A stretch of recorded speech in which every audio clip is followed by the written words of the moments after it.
So I just recently finished watching the first season of Solo Leveling, and I kind of wanted to give my thoughts on the show so far, what I think about it, what I like, don't like, how I think they could improve in the next going forward, and what I think a good second season might look like. So, for those of you who don't know, Solo Leveling is a lit RPG anime. It's very fantasy. It follows a very weak guy who's trying to hunt monsters and such.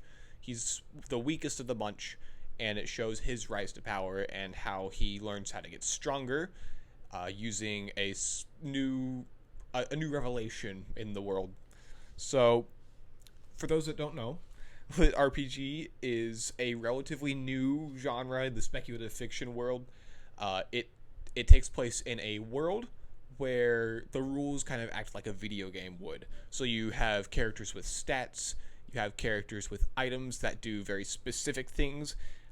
Instead of just writing about a character with a very sharp sword, you have a character who has a sword that has a 30% chance of armor piercing. Things like that.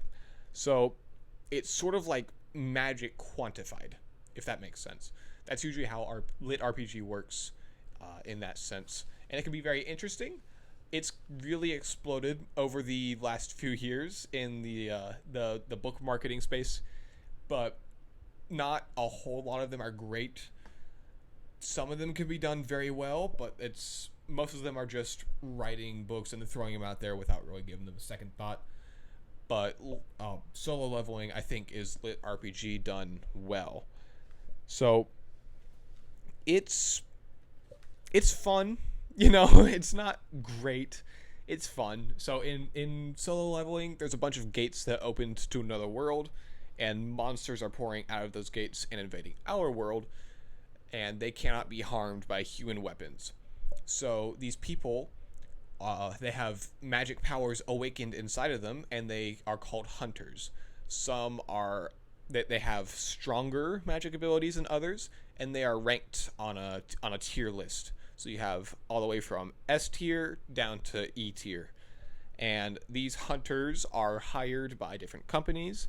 They form guilds, and they go to these gates, these portals, which they call dungeons, and they get inside the dungeon, they kill the monsters, get to the boss, and they collect loot if it's there because some of the magic items have become very valuable in this world for fighting the monsters.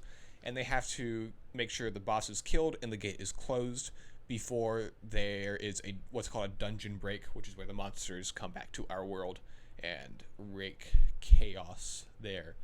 So it's again, it's fun. It's not a great show. It's not, Attack on Titan or anything like that. It is fun. Um, it's entertaining enough to keep me hooked.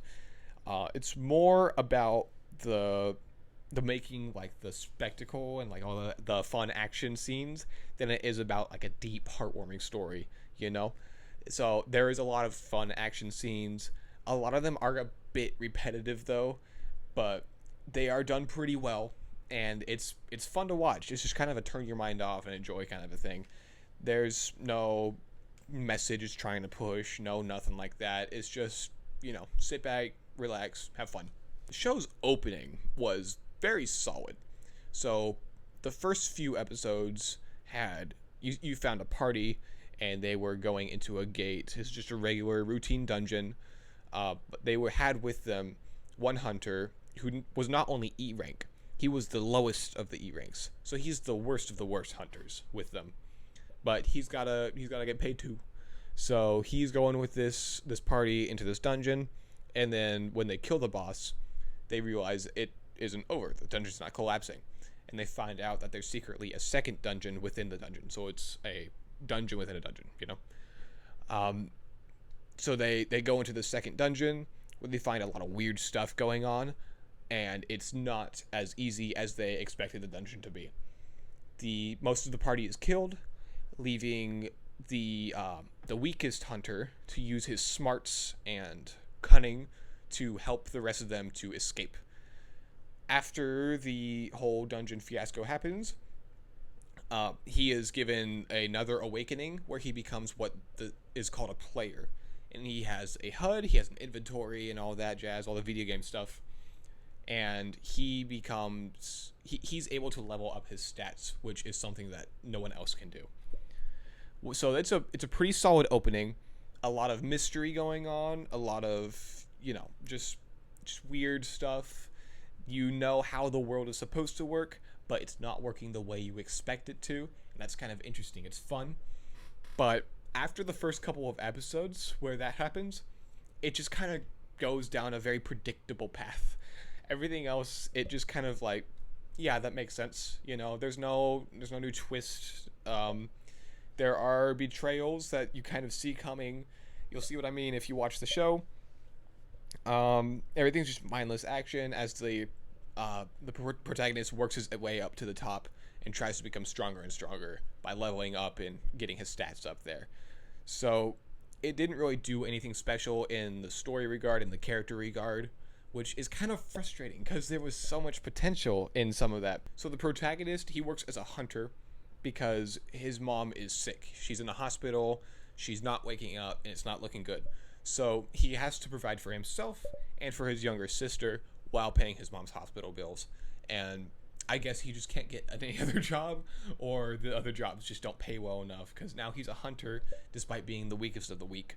And this angle with his mom could have done really, really well, because later on in the season, after he's been reawakened and he's a player now, he gets this done. He goes into this dungeon where he acquires this key.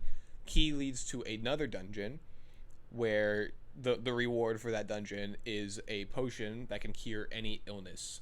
And so he wants that potion so he can cure his mother. But after his first attempt, he almost dies because the dungeon is incredibly strong and he hasn't leveled up enough yet. But after that, the dungeon's just kind of forgotten. Like he leaves the dungeon, he narrowly escapes and just kind of says, okay, I'm going to level myself up enough to go back to this dungeon, get the potion, and save my mom. But that plot line's just kind of left hanging, which was really frustrating. I thought that was going to be like the arc for the first season, but I think they're going to conclude it some other time in season 2, season 3, I don't know. But that would have been a really, really strong season 1 arc. But they didn't stick with that one. They just kind of bounced around different other ideas. So the story kind of built a habit of creating interesting ideas, just kind of dipping its toes in there, and then backing out. And it was really frustrating. There are some other story ideas with this island that was really, really dangerous, even for S-tier hunters, that they need to explore and figure out what's going on with that island. That's barely touched on in the beginning and at the end of the season. There's another plot line where the main character takes part in a guild. He joins a guild and they have to buy out all these dungeons, explore all these dungeons as they level up and get stronger. And that was barely touched on. The whole idea of the guilds kind of trying to buy out dungeons before the whole economics around the dungeons and the magic items and all that, I thought that was really interesting. And it could have taken a really different turn, but they just decided not to go through with that plot line. They didn't really go through with any plot lines. They just kind of, again, bounced from idea to idea. And they were really interesting ideas.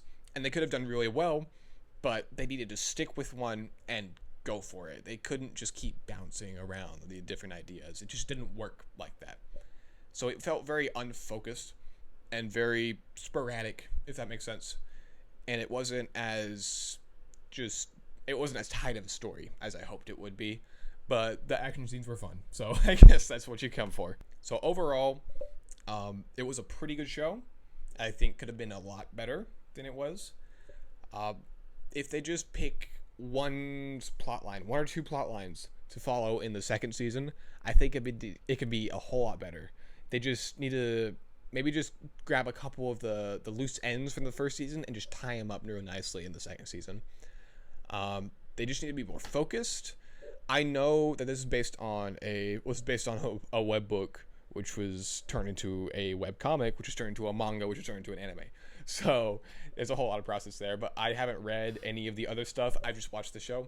So if you have read the manga, read the web comic, whatever, just let me know if it gets any better because I would love to have it get better. I would love for it to be more focused and less chaotic and have a tighter story. But unfortunately, it's not looking like it is right now, and I don't know if it's going to be. So I hope they fix it a little bit, especially with this adaptation. I hope they tighten it up a little bit, get those stories to be more focused, and have one general arc that the hero is trying to accomplish, and not 100 different things that he's bouncing back and forth from leveling up to trying to cure his mom to trying to help the guilds, things like that. If I were to pick any of them for the second season, I would probably I want to pick one of the guild ones. So I would pick this guild story arc for several reasons. The first is to lengthen just a little bit the other arcs. So he wants to join the guilds to help him level up, and he wants to level up so he can cure his mom. So I want them to kind of go more into the guild part and like the obstacles of owning a guild, the whole economic thing going on, because he's really strong now. He's an incredibly strong hunter, but what good is that strength when it comes to, financial literacy and business strategy? I think that could be really interesting. It's probably not the direction it's going to go. I know a lot of people probably don't want that. It is lit RPG after all. It is a fantasy, so people probably want to see him fight big monster, and I can understand that. I kind of want to see that too, but I think it would be really interesting to really challenge him in a way he hasn't been challenged yet, and that's where I want to see the story go. So if I were to write the show, I would do season 2 where he is trying to cement himself in a guild and keep the guild alive before it's bought out by anyone else, and so that way he's not taken advantage of and he's not a slave to any guild. He wants one guild that lets him kind of roam free, and he struggles to keep that guild and stay in that guild and make sure it doesn't get bought out by anyone who wants to really control him and use him for his power. Then I would do the third season where he sort of levels up a little more and goes after the dungeon with the potion, and by the end of that season he finally has the potion, and no, at the end of that season he'd be leveled up enough to enter the dungeon with the potion, and then in the fourth season he would enter that dungeon and it would be sort of a battle inside the dungeon. That's going to be what the last one would be, or I would do something with the island. I don't know. I really don't know what the island's about, and I would love to know. So if you know, let me know. Or I might just Google it. I don't know. We'll figure it out. But I hope you guys enjoyed an author's thoughts on this new show. It's been an interesting journey so far. I'm curious to see where they take it. What did you guys think? If you guys watched it, did you like it? Did you not like it? What are your thoughts? What are your criticisms? And if you haven't seen it, are you going to watch it now? Are you not going to watch it? Are you still unsure? Just let me know in the comments below. So I will see you guys later. I've got my newsletter linked below. I've got my page to my books linked below, where I write science fiction. I write fantasy books as well. So check those out, and I will see you guys later. Y'all take care.